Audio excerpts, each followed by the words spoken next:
Alors sur Luc Besson, moi je trouve qu'il y a un contresens quand on dit que c'est un réalisateur de niveau mondial, parce qu'en fait il fait du sous-cinéma américain. Voilà.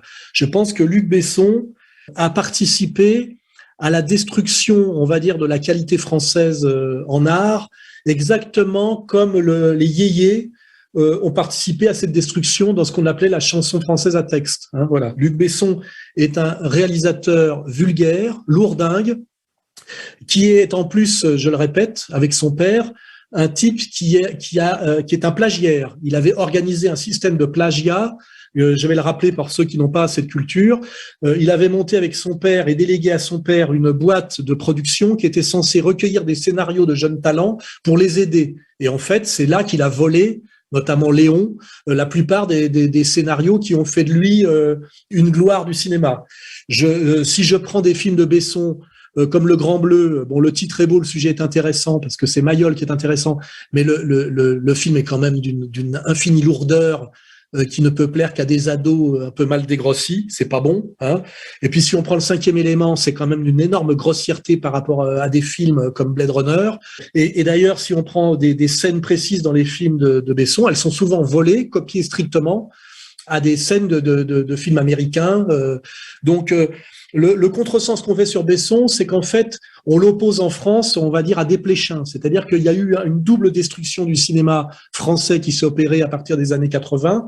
C'est l'effondrement du cinéma issu de la nouvelle vague jusqu'à la caricature qu'on donnait les comment je me suis disputé. C'est-à-dire le cinéma à la Desplechin, le cinéma de bourgeoise bobo, qui est aussi de la merde, et aussi le sous-cinéma américain lourdingue et vulgaire est bien moins bon que ce que sont capables de faire les Américains par Terminator, par exemple, notamment Terminator 2, qui est pour moi un chef-d'œuvre du cinéma grand public américain. Et donc, en fait, il y a des gens qui pensent que Besson est un bon cinéaste parce qu'effectivement, il n'a pas pris la voie du cinéma à la Desplechin, c'est-à-dire de la sous-nouvelle vague caricaturale.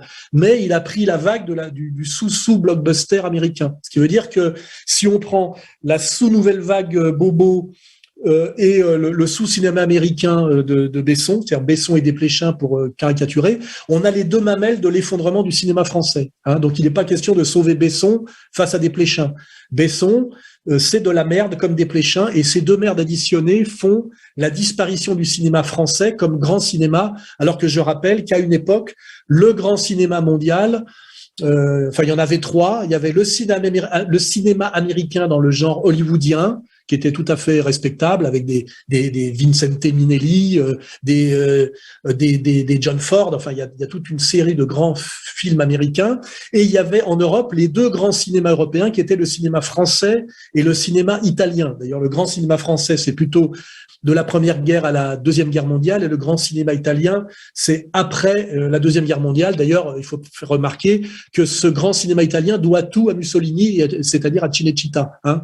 Sans le fascisme italien, il n'y aurait pas eu de cinéma italien. Il faudrait peut-être pas l'oublier. Voilà. Hein. C'est un autre sujet. Voilà. Donc, Besson, je le dis, c'est de la merde pour ados américanisés, et le fait qu'il ait pu tenir tête aux Américains en faisant des films en fait, qui correspondent à des séries B de cinéma grand spectacle américain, ne me le met pas du tout dans la catégorie des types qui ont résisté au cinéma américain, mais plutôt des chevals de Troie en France du cinéma américain. Et d'ailleurs, c'est vérifié pour ceux qui s'intéressent à l'économie. Il faut toujours aller voir d'où viennent les sous. Et pour ceux qui s'intéressent à aller voir d'où viennent les sous, même si sa boîte s'appelait, je crois, Europa, en fait, derrière, c'est du pognon américain. Hein, voilà, vérifiez-le.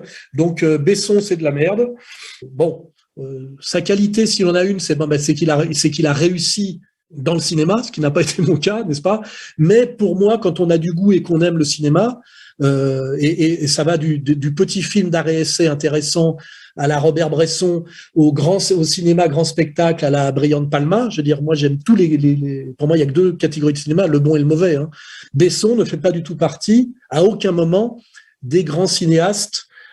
C'est vraiment du sous-cinéma à l'américaine, et ça nous met dans une position, comment dirais-je, de colonie américaine et du tiers-monde américain, exactement comme quand on regarde, si je veux faire un parallèle amusant, les chaussures qu'on vend aux Africains avec des marques qui sont censées être les mêmes marques que chez nous, par exemple Bata. Quand j'allais en Afrique, je me rappelle qu'il y avait des chaussures Bata, et j'ai regardé de plus près, elles étaient en plastique thermomoulé. On n'aurait jamais osé vendre des Richelieu en plastique thermomoulé sous la marque Bata en France, mais on le faisait en Afrique. Et voilà, c'est le cinéma de Besson. C'est de la godasse thermomoulée Bata pour Africains, si on compare à ce qu'est le vrai cinéma américain, qui serait la Bata cuir, n'est-ce pas, pour le vrai public français. Voilà. Je ne filerai pas plus loin la comparaison et la métaphore.